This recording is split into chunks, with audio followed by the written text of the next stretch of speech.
मेरे को सिंपल महंगाई होती क्या है वो बताओ, और सीपीआई से हम Yeah. जज करते हैं इसको, राइट? या सो देखो, इन्फ्लेशन का मतलब है महंगाई, कि कोई चीज़ आज इतने की है अगले साल इतने की हो गई, तो इतना जो बीच में डिफरेंस है दैट इज महंगाई। ठीक है। ठीक है।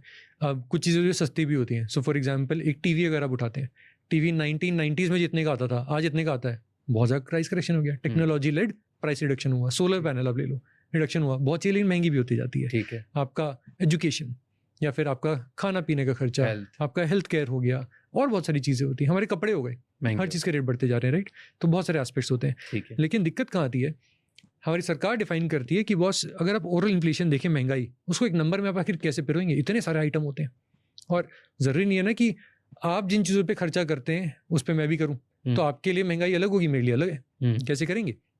तो उसके लिए निकाल दिया कि इंडेक्स, जिसको बोलते हैं consumer price index, CPI। Okay.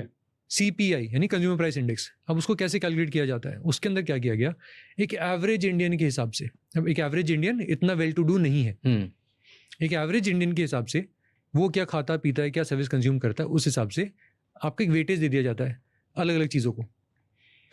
298 ऐसे आइटम्स थे जिनको 2011 के टाइम पे CPI के अंदर रखा गया कि इनका हम ट्रैक करेंगे, क्या प्राइस मूवमेंट्स हो रहा है उस हिसाब से हम देखेंगे। 12 फरवरी 299 थे, 298 299 या 298 आइटम्स, 299, हाँ। 299 होगा।